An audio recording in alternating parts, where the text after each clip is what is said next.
Wow, I never played a room like this, and when I say like this, I mean full of people, is what I'm currently on my half a house tour. I refuse to sell more than half the available tickets at any venue that I play. Does the excitement that ripples through a sold-out show make you panicky and nervous? Do you hate when people are laughing down your neck?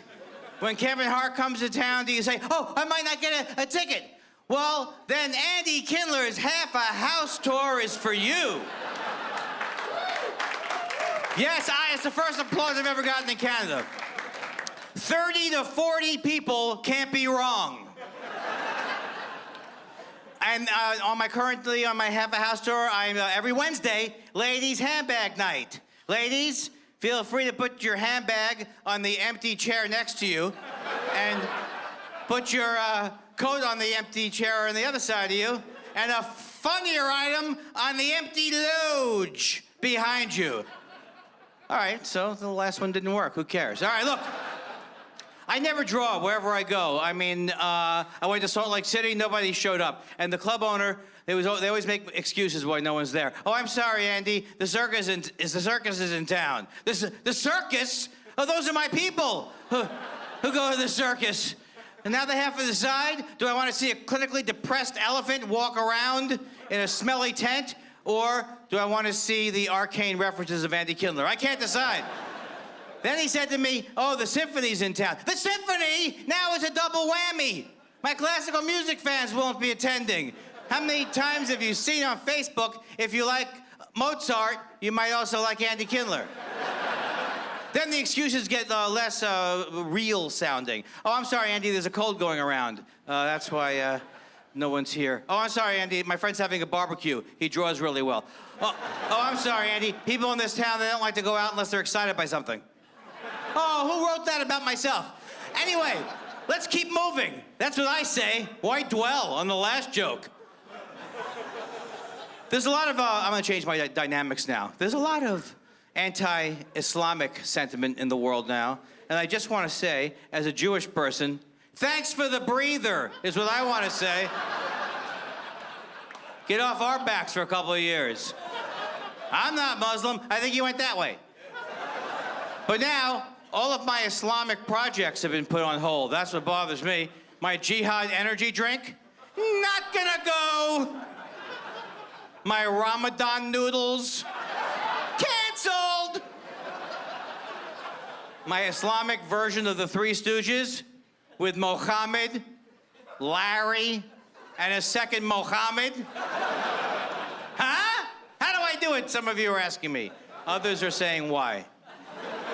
I was back east. I know we're back east now. Why do I have to geographically prove something? I was in New York City this last winter. Who cares, Eddie? Just tell the joke. And they had terrible snowstorms, and they have this app on your phone, like if someone's like, elderly, they can't shovel their walk, they can turn their phone on, and within 5 minutes, someone will come to your house and shovel your walk.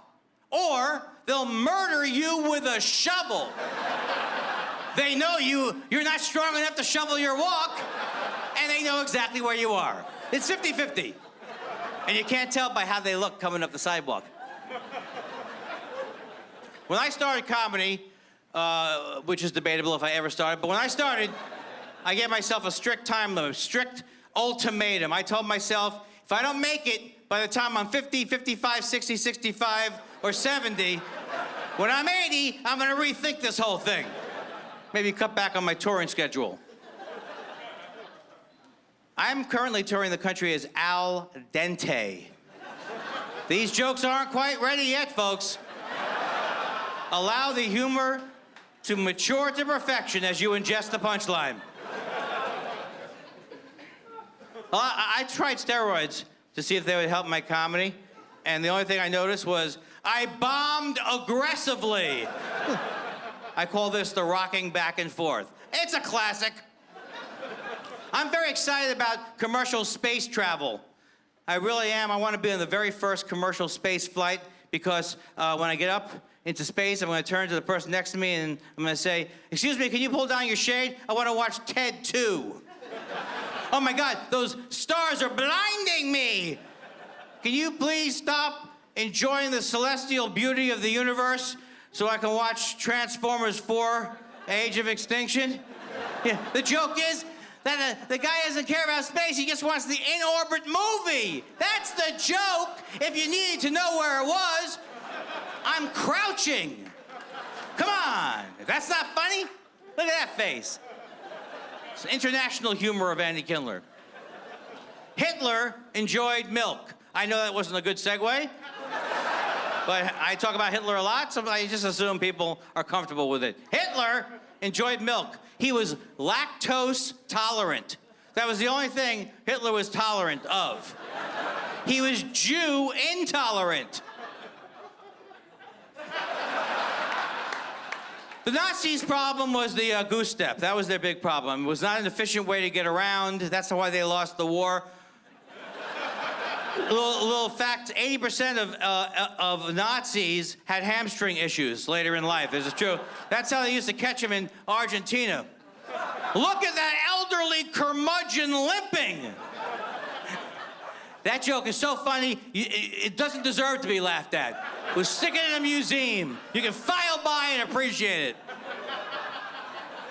I love the idea that Jay Leno is retired, A, and that he just walks around that big warehouse of cars that could feed the entire world if he turned it into money. Yeah, this car's made, this car runs on soup.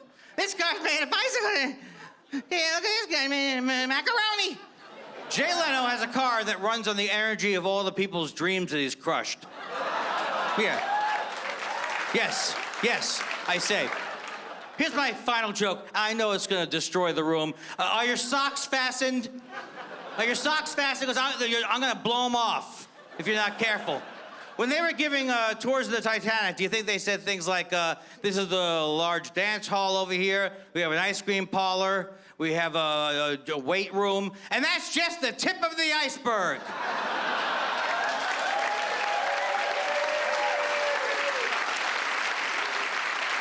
Thank you!